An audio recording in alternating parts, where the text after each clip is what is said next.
নমস্কার। প্রাণারামের মাধ্যমে সম্প্রচারিত ভারত কথার গ্রন্থি মোচনের 254তম পর্বে আপনাদের সবাইকে জানাই সাদর সম্ভাষণ। মহামতি অনন্তলালের পরম আশীর্বাদে আমরা প্রতিদিন শুনে চলেছি ভারত কথা। ভারত কথায় আমরা শুনছি যদু বৃষ্টি গোষ্ঠীর পরিচয়, শুনছি সত্যভামার কৃষ্ণ চরিত্রের পরিপ্রেক্ষিতে। এখানে আপনাদের কাছে একটু কথা বলার আছে। কথা বলার দুটি বিষয়। এক, কেন আমরা এই পুরনো জিনিসগুলোকে আবার বলছি? কেনই বা মহাভারতের মতন একটা বিরাট বিষয়কে এতটা বিস্তৃত আমরা করে চলেছি, এবং এটা করতে গিয়ে আমাদের যে সমস্যাগুলো হচ্ছে, যে পরিশ্রম এবং যার মধ্যে দিয়ে আমরা চলেছি বা চলতে হচ্ছে, সেগুলো শ্রোতা হিসেবে আপনাদের সঙ্গে আমরা একটু শেয়ার করে নিতে চাই। সেটা হচ্ছে এই প্রথম কথা, মহাভারত হচ্ছে একটা ক্লাসিক সাবজেক্ট, একটা ধ্রুপদী সাহিত্য। এটা সাধারণ কোনো গল্প উপন্যাস নেই। মহাভারত নিয়ে বহু গল্প উপন্যাস রচনা হয়েছে। বহু লেখকেরা, সাহিত্যিকেরা, প্রাবন্ধিকেরা, আলোচকেরা মহাভারতের বিষয় নিয়ে বহু রচনা করেছেন, বহু বিষয় লিখেছেন। মহাভারতকে নানাভাবে কাটছাট করা হয়েছে। মহাভারত যেন একটা বিশাল বৃক্ষ, বিশাল এক বনস্পতি। সেই বনস্পতির কোলে পশু পাখি, মানুষ, সরীসৃপ সবাই আশ্রয় পায়। তারা প্রত্যেকেই তাদের জীবনের আশ্রয় উপাদানটি মহাভারত থেকে সংগ্রহ করে। এবং কথা হচ্ছে, প্রত্যেকেই তারা তাদের মতন করে, তাদের নিজ নিজ প্রয়োজনে, তাদের বেঁচে থাকার জন্য মহাভারতের এই বিরাট বনস্পতিটিকে ব্যবহার করে। তার মধ্যে কেউ জলসিঞ্চন করেন, কেউ পরাগ রেণু বয়ে নিয়ে আসেন, আবার কেউ শুধুমাত্রই তাকে ছেদন করে, নির্মম ভাবে ছেদন করেন, নির্মম ভাবে তার পত্র পুষ্প ডালপালা ভাঙেন, তুলে নিয়ে যায়, ছিন্ন করেন। কিন্তু বনস্পতি প্রত্যেকের প্রতি নিরপেক্ষ এবং সমান আশ্রয়ী। সবাইকে তিনি সমান করুণার দৃষ্টিতে, স্নেহের দৃষ্টিতে আশ্রয় দাতা হিসেবেই কিন্তু রয়েছে। এই মহাভারত সমগ্র বনস্পতির প্রাণটুকু হচ্ছেন, চেতনাটুকু হচ্ছেন মহাকবি ব্যাস। তার হৃদয় এবং তার দৃষ্টিকে আমরা যেন কখনোই ভুলে না যাই, ভুল না বুঝি। তাকে যেন আমরা অন্যতর ভাবে ব্যাখ্যা না করি। এটা হচ্ছে আলোচক, সমালোচক হিসেবে আমাদের প্রথম কর্তব্য। দ্বিতীয় কর্তব্য হচ্ছে, যেহেতু এটা একটি প্রাচীন ইতিহাস, অতএব এই ইতিহাসকে, যা আমাদের বর্তমান সময় হতে বহু পূর্বে, সেই সময়ের অবস্থানটুকু, সেই সময়ের মূল্যবোধ, সামাজিক অবস্থান, সমস্ত ঘটনা, আইন, জীবনযাত্রা, সামাজিকতা, পারিপার্শ্বিকতা, নিয়ম, শৃঙ্খলা, মূল্যবোধের কথা তো বারবার বলেছি, ধর্ম, আচার সব আলাদা, ভীষণ আলাদা। কিন্তু এত কিছু হওয়া সত্ত্বেও, এত প্রাচীন হওয়া সত্ত্বেও মহাভারত কিন্তু জড় নয়, অতীত নয়। মহাভারত ভীষণভাবে আধুনিক এবং আমাদের চেয়েও আধুনিক বলে প্রত্যেকটি কালে, প্রতি শতাব্দীতে মহাভারত নিয়ে আলোচনা হয়ে চলেছে, এবং হয়ে চলবে। যেহেতু মহাভারতকার নিজেই বলেছেন, যিনি মহাভারতের আলোচনা করছেন, সেখানে বলেছেন এই কথা আগেও বলা হয়েছে, এখনো বলা হচ্ছে, ভবিষ্যতেও বলা হবে। এবং মহাভারত এতটাই নিরপেক্ষ যে তাকে যে যেমন খুশি তার মনোগতভাবে তার ব্যাখ্যা করে গেছে। কিন্তু এই স্বাধীনতাটি তার আছে কি না সেটা আমরা কেউ বিচার করে দেখিনি। এই মহাভারত নিয়ে আলোচনা করতে হলে একাকী প্রচেষ্টায় সেটা যে কতটা কষ্টসাধ্য, কতটা কঠিন, কতটা পরিশ্রমের, এবং কতটা সেটা ভীষণ এক এক সময় মনের মধ্যে এতটা বেদনা, এতটা ক্ষোভের সঞ্চার করেন। অর্থাৎ উপযুক্ত সাহায্য না পাওয়ার, যে যার নাম স্মরণ করে আমরা এই মহাভারতের পর্ব আলোচনা করি, সেসব মানুষেরা এখন গত প্রায়, সেই মহাপুরুষেরা এখন সবাই, রাজহাঁসেরা এখন সব হাসপাতালে চলে গিয়েছেন, তারা গত হয়ে গেছেন। এখন আর মহাভারত নিয়ে তেমন ধরার মতন মানুষই নেই। কোথাও আটকে গেলে তার সাহায্য করার লোকের ভীষণ অভাব। আর এই যে অতিমারির সময়ে যেখানে প্রায় সবকিছুই বন্ধ, সেখানে কোন জায়গা থেকে সাহায্য পাবো, কার কাছ থেকে আনুকূল্য লাভ করব? এছাড়া মানুষের মানসিক ক্ষুদ্রতাটা এতটাই বেড়ে গিয়েছে যে পদে পদে বাধা ছাড়া আর অন্য কিছু আমরা সহজে লাভ করি না।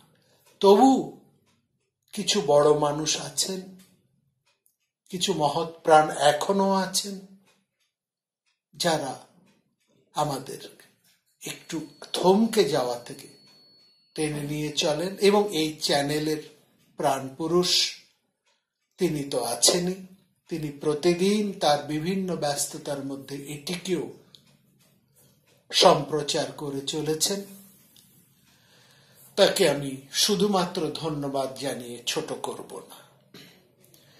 কথা হচ্ছে, এই যে আর্য গোষ্ঠী, এই যে যদুবৃষ্ণি গোষ্ঠীর কথা নিয়ে গতকাল আমরা বলছিলাম, সে কথায় ফিরে আসি।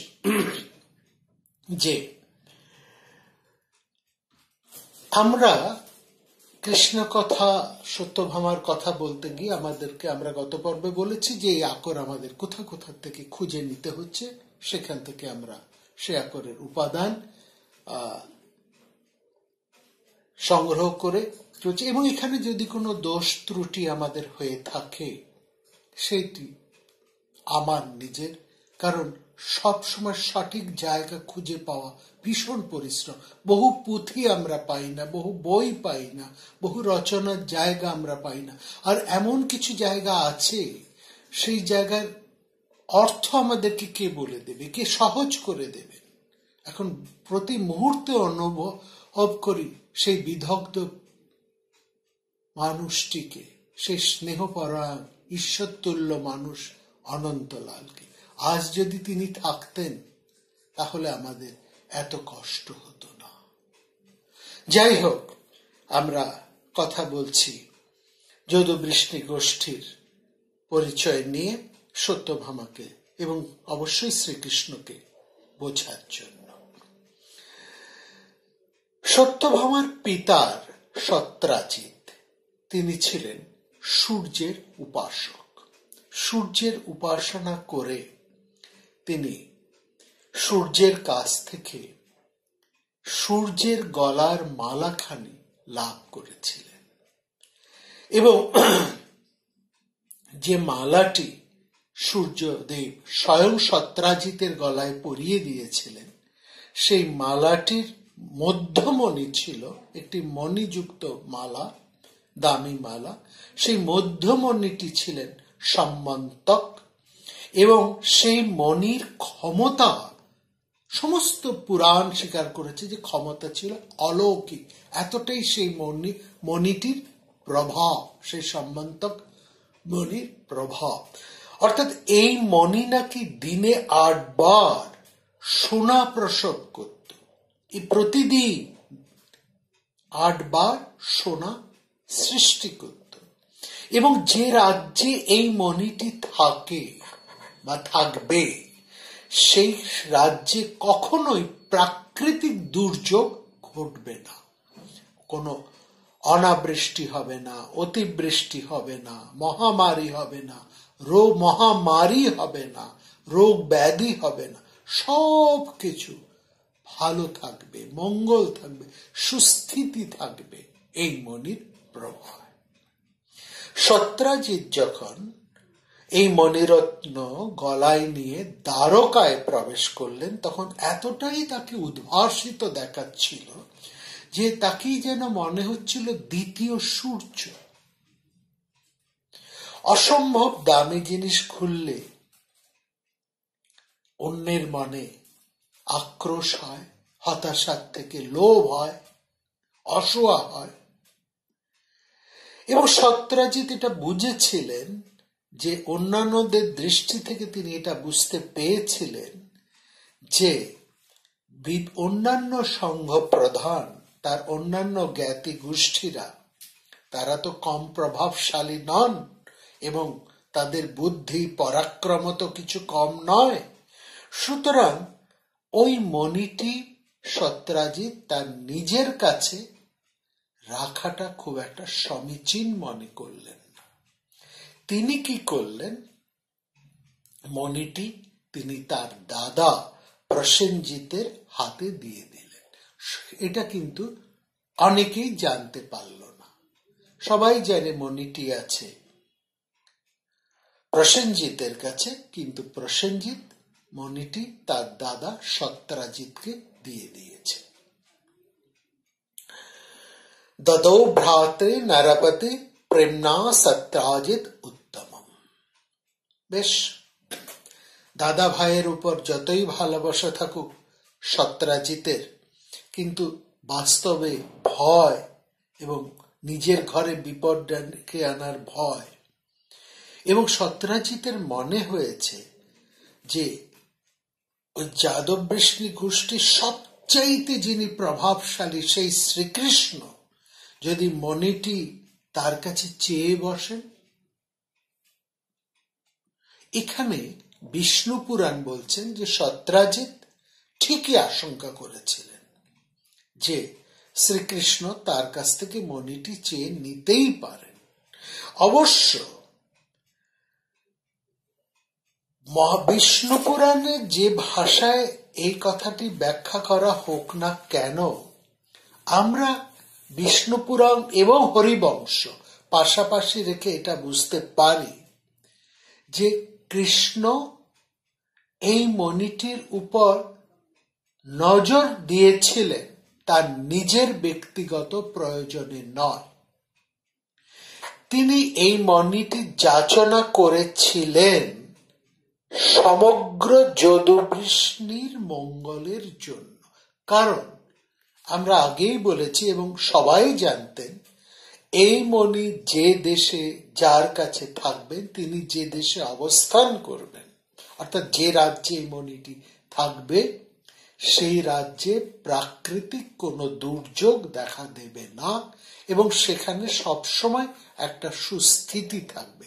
সুতরাং শ্রীকৃষ্ণ তার গোষ্ঠীর এবং দ্বারকার সুস্থিতির জন্যই তিনি চেয়েছিলেন এই মণিটি সমস্ত গোষ্ঠীর অধিপতি, সমস্ত সঙ্গমুখের অধিপতি উগ্রসেনের কাছে মণিটি থাকুক, কারণ তিনি গোষ্ঠী প্রধান। কোনো একজন বিশেষের কাছে থাকলে অন্যজনের তার প্রতি লোভ হতেই পারে, ফলে পারস্পরিক একটা বিবাদের সৃষ্টি হবে, এক। এবং দুই, সেটি যদি তাদের সর্বোত্তম প্রধান তার কাছে যদি থাকে তাহলে এই গোষ্ঠীর বিবাদের কোনো সম্ভাবনা নেই এবং দ্বারকায় সেটা থাকবে, এবং দ্বারকায় থাকলে দ্বারকায় কোনো রকম ভাবে প্রাকৃতিক দুর্যোগ দেখা দেবে না। শ্রীকৃষ্ণ এই উদ্দেশ্যে মণিটি যাচনা করেছিলেন। অর্থাৎ মণিটির যে সামগ্রিক একটা রাষ্ট্রীয় কল্যাণ সাধনের গুণ ছিল, সেই গুণ থেকেই শ্রীকৃষ্ণ এই মণিটি যাচনা করেছিলেন। এ আসলে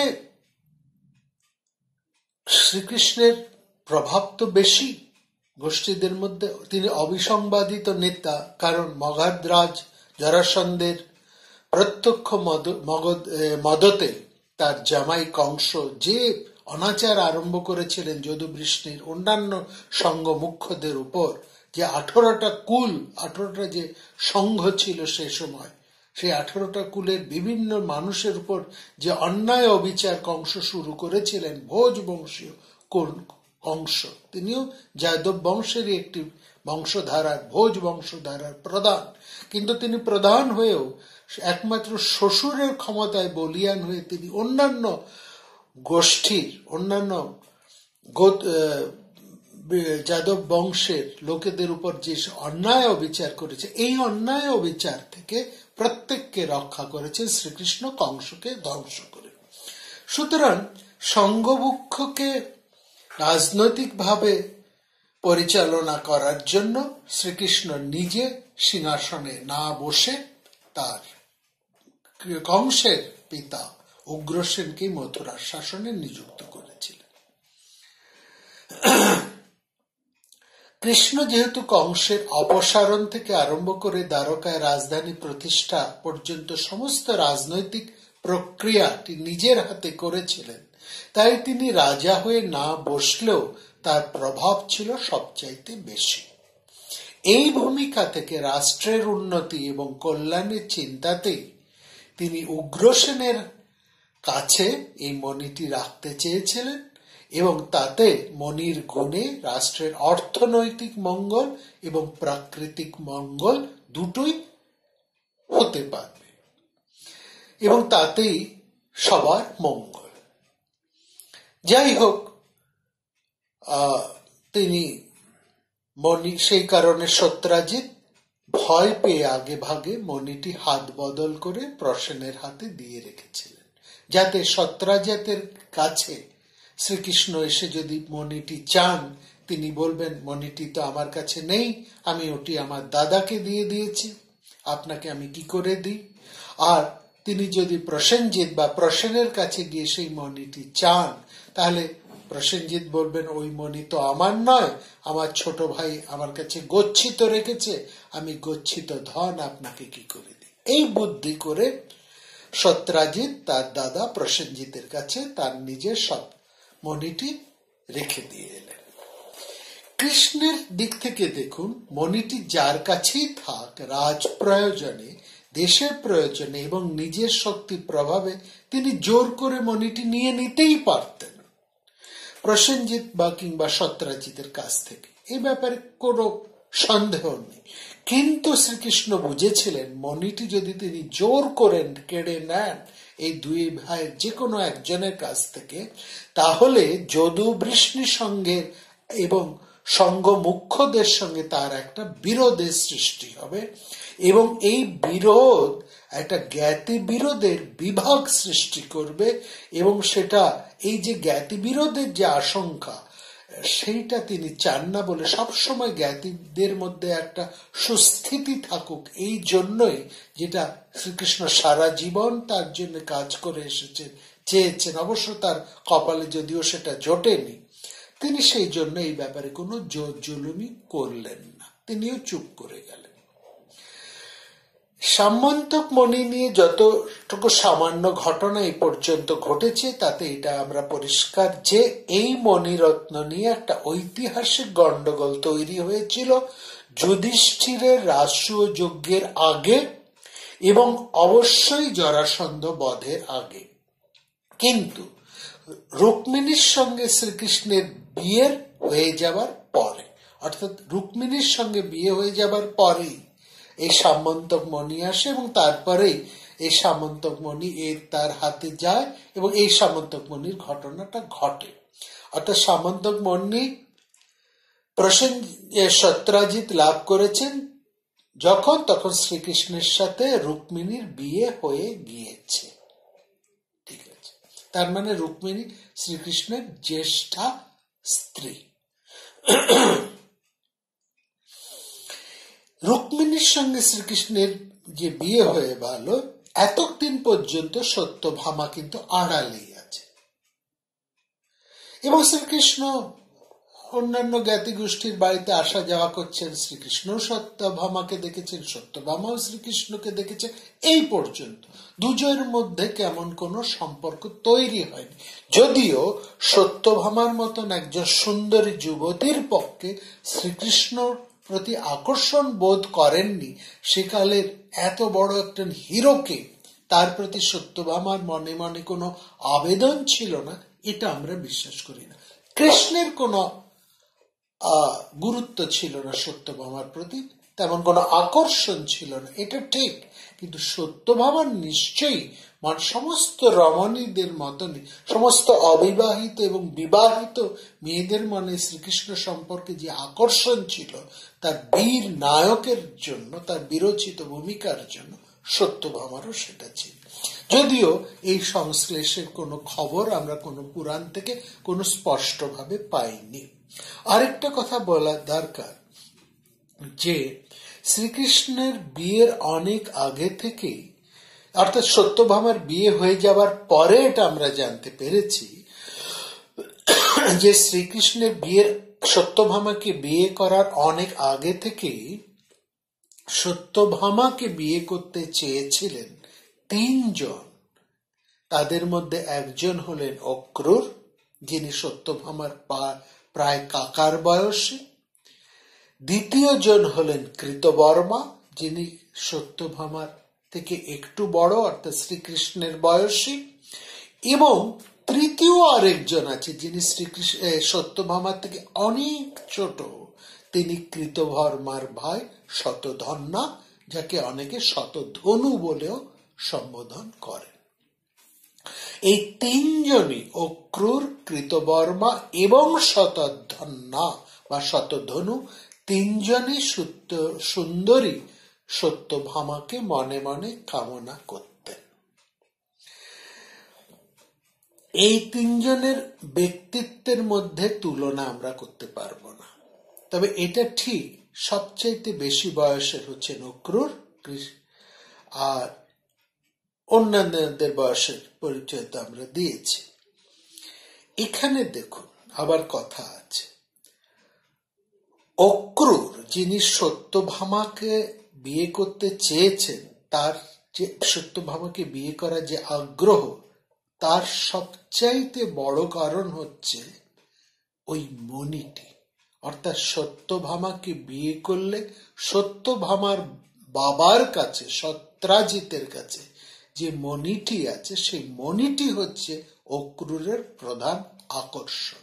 অর্থাৎ তিনি নারী এবং রত্ন, প্রথম রানী, রত্ন এবং রাজ্য, এই তিনটিকে তিনি একসঙ্গে পেতে চাইছেন অক্রূর। নারী হিসেবে অতীব সুন্দরী সত্যভামা, দুই প্রচন্ড দামি এবং বহুগুণ সমন্বিত মণি সম্বন্তক, এটি হচ্ছে প্রথম সম্বন্তক মণি এক। দুই, এই মণিটি তার হাতে এসে গেলে রাজ্যটির তার হাতে মোটামুটি চলে আসবে, কারণ যার কাছে মণি তিনি রাজ্যের বেশি ক্ষমতাবান পুরুষ, তার কাছে বেশি, কারণ সেই মণিটি প্রতিদিন সোনা প্রসব করছে বেশ ভালো পরিমাণে, অর্থাৎ তার আছে প্রচুর অর্থ অর্থাৎ ক্ষমতা বা পরাক্রম, তিনি রাজ্যের প্রধান হবেন। আর অক্রূরের বুদ্ধি, বিচক্ষণতা, প্রভাব তো যথেষ্ট বেশি। এবং তাহলে তার কাছে এলো রত্ন, তার কাছে এলো রাজ্য, এবং রত্ন রাজ্যের পাওয়ার জন্যই তিনি শুধু নারী হৃদয়টিকে কামনা করছেন। মূল হচ্ছেন রত্ন, দ্বিতীয় রাজ্য, তৃতীয় নারী। নারী জয় করলে বাকি দুটোকেও তার করায়ত্ত হবে, এই জন্যই তিনি সত্যভামাকে বিয়ে করতে চেয়েছেন। অক্রূরের চিন্তা ভাবনা, অক্রূর ভীষণ বুদ্ধিমান মানুষ। কূটনীতি এবং রাজ্য ব্যবহারে তিনি এত বুদ্ধিমান যে তিনি কংসেরও রাজসভার একজন গুরুত্বপূর্ণ মন্ত্রী ছিলেন। যাই হোক, অক্রূরের যে লোভ, অক্রূর সত্যভামাকেও চান, আবার মণিটিকেও চান। অর্থাৎ তার পরিকল্পনাটা আমাদের কাছে স্পষ্ট। এবার আমরা দেখছি সত্যভামাকে চাইছেন কৃতবর্মা। তিনি, তারও কিন্তু সত্যভামার উপরও ভালোবাসা, লোভ আছে, এবং আবার মণিটার ওপরও তার কিছুটা আকর্ষণ আছে। কিন্তু যে শতধন্যা, যিনি সবে যৌবনের দিকে পা দিয়েছেন, প্রায় কিশোরগন্ধি, তিনি কেবলমাত্র সত্যভামাকেই ভালোবাসতেন। তার থেকে বয়সে অনেক বড় সত্যভামাকে ভালোবাসতেন। তিনি মণি সম্পর্কে তার আগ্রহ, না রাজ্য বা অন্য কিছু, তিনি শুধু সত্যভামার হৃদয় অভিলাষ। এবার চলে আসি মূল কাহিনীতে, মূল কথায়। শ্রীকৃষ্ণ চাইতে পারেন এই ভেবে সত্রাজিৎ মণিটা রেখে দিয়েছেন তার দাদা প্রসেনের কাছে, এবং এই মণিটি ধারণ করে বা মণিটিকে কোনো গোপন জায়গায় রেখে আসবেন, এরকম একটা ভাবনা রেখে প্রসেনজিৎ মৃগয়ার ছলায়, মৃগয়া করতে যাচ্ছেন এরকম একটা ছলনা নিয়ে, এরকম একটা আয়োজন করে, যে আসল তার উদ্দেশ্য হচ্ছে মণিটা কোনো গোপন জায়গায় লুকিয়ে রেখে আসবেন। এটা ভেবে তিনি বনের গহনে কোনো গোপন জায়গায় তিনি মণিটিকে রেখে আসবেন। কিন্তু তার কপাল ভালো ছিল না, পথে এক ভয়ঙ্কর সিংহ তাকে মেরে ফেলল। তার ঘোড়াটাও মারা গেল সিংহের হাতে। সিংহ যখন প্রসেনজিৎ এবং তার ঘোড়াটিকে মেরে সেই মণিটা নিয়ে যাবার উপক্রম করছে, লক্ষ্য করুন, সিংহটা যখন প্রসেনজিৎ এবং তার ঘোড়াটাকে মেরে প্রসেনজিতের কাছে থাকা সেই মণিটা নিয়ে পালাচ্ছে, তখন এক ভল্লুক রাজ জাম্ববান তাকে দেখতে পেল। জাম্ববান এবার সিংহটাকে মেরে সেই মণিটি নিয়ে নিজের গুহায় প্রবেশ করলেন। জাম্ববানের ছেলের নাম সুকুমার। মণি দেখে সে উচ্ছ্বাসিত হলে জাম্ববান সেই মণিটা সুকুমার, তার জাম্ববানের ছেলে সুকুমারকে দিয়ে দিল। নামগুলো সব লক্ষ্য করে যান। সিংহ ঘোড়াও মারতে পারে, প্রসেনজিৎকেও মারতে পারে, খাদ্যের জন্য মারতে পারে, তাহলে সে মণি নিয়ে পালাবে কেন? সিংহের মণি নিয়ে কি দরকার? অর্থাৎ আবার এক, আর দুই, সিংহকে মেরে, একটা ভল্লুক সিংহকে মেরে আবার মণিটা নিয়ে গুহায় ঢুকছে, এবং মণিটা তার ছেলে সুকুমারকে দিচ্ছে। ভল্লুকের ছেলের নাম সুকুমার। তো গোলমেলে ঠেকছে। আসলে এরা প্রত্যেকেই আদিম জনজাতির মানুষ, এবং প্রত্যেকেই কোনো না কোনো টোটেম ব্যবহার করে। যে সিংহ, সে হচ্ছে সিংহের টোটেম পরা একজন মানুষ। অর্থাৎ মণিটা এত বিখ্যাত, যেমন এরা জানতেন, তেমনি মণির প্রভাব ওই আদিম সমাজের মানুষেরাও জানতেন। প্রত্যেকেরই নজর ছিল ওই মণির দিকে। ফলে প্রসেনজিৎকে কিন্তু যাদব বৃষ্ণি গোষ্ঠীর লোকেরা যেমন ফলো করছে, তাদের নজর যেমন প্রসেনজিতের উপর ওই মণিটার জন্য, তেমনি আদিম জনজাতির লোকেরাও কিন্তু চর মাধ্যমে এদের উপরে, প্রসেনজিৎ সত্রাজিতের উপর নজর রাখছে। অর্থাৎ মণিটা কার হাত থেকে কোথায় যাচ্ছে এবং মণিটা কিভাবে কোথায় নড়ে, এটা ভীষণ গোয়েন্দা গল্পের মতো। এর মধ্যে আমরা এখন ঢুকে পড়েছি। তার মানে হচ্ছে এখানে আমরা দেখছি আদিম জনজাতিরা মণিটি নিয়ে এবার চলে, অর্থাৎ যদু বৃষ্ণি বংশীয় হাত থেকে মণিটি চলে গেল আদিম বংশ। কিন্তু ব্যাপারটা ঘটলো এদিকে অন্যরকম। লোকেরা যদু বৃষ্ণির লোকেরা বলা বলি আরম্ভ করলো যে মণির উপর তো কৃষ্ণেরই নজর ছিল। ফলে প্রসেনজিৎ যখন মণিটি পরে ওই মৃগয়া করতে গেছে, তখন কৃষ্ণ তাকে গুপ্ত হত্যা করে মণিটা সরিয়ে নিয়ে গেছে। এটা অন্য কেউ মারেনি, এটা কৃষ্ণেরই কাজ। অর্থাৎ সবাই চুপ, বলা বলি কানাকানি এই কথা, কেউ সামনাসামনি স্পষ্টাস্পষ্টি ভাবে বলতে পারলো না শ্রীকৃষ্ণের ভয়ে, কিন্তু সবার মধ্যে এই কথা চালাচালি হতে লাগলো, কথাটা কৃষ্ণের কানেও গেল। এমন চুরির অপবাদ তিনি তো সহ্য করার লোক নন, তিনি এমন বিখ্যাত পুরুষ। হ্যাঁ, মনির উপর তার একটা নজর ছিল, মনিটি তিনি চেয়েছেন এবং কি কারণে চেয়েছেন সেটাও পরিষ্কার, কিন্তু তার উপর এরকম চুরির অপবাদ, এরকম হত্যার অপবাদ চলে আসবে, শ্রীকৃষ্ণ এটি কিছুতেই মেনে নিতে পারলেন না। এবং খুব স্বাভাবিক কারণে শ্রীকৃষ্ণের মতন একজন মানুষের পক্ষে এটা মেনে নেওয়াও সম্ভব নয়। তিনি উচ্চকণ্ঠে ঘোষণা করলেন সবার মধ্যে দাঁড়িয়ে যে মণিটি তিনি উদ্ধার করে আনবেন, এবং তাকে যে অপবাদ দেওয়া হচ্ছে, মিথ্যা অপবাদ দেওয়া হচ্ছে যে তিনি প্রসেনকে হত্যা করে মণিটি নিয়েছেন, প্রসেনজিৎকে, এই আসল হত্যা করে কি তিনি বের করে আনবেন এবং সেই সঙ্গে তিনি মণিটিকে উদ্ধার করে নিয়ে আসবেন। আহরিষ্যে মণিমতি প্রতিজ্ঞায় বনং যজ। শ্রীকৃষ্ণ এইবার এখানে একটা আমরা গোয়েন্দা গল্প প্লট পাচ্ছি মহাভারতের মধ্যে।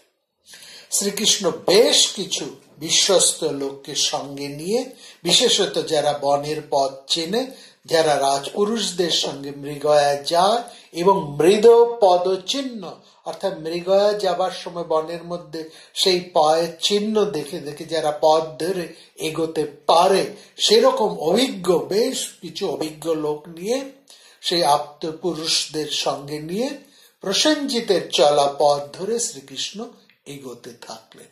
প্রসেনস্য পদং গৃহ্য পুরুষায়প্ত কারিভি। আগামী পর্বে আমরা শুনব কি হলো ঘটনা।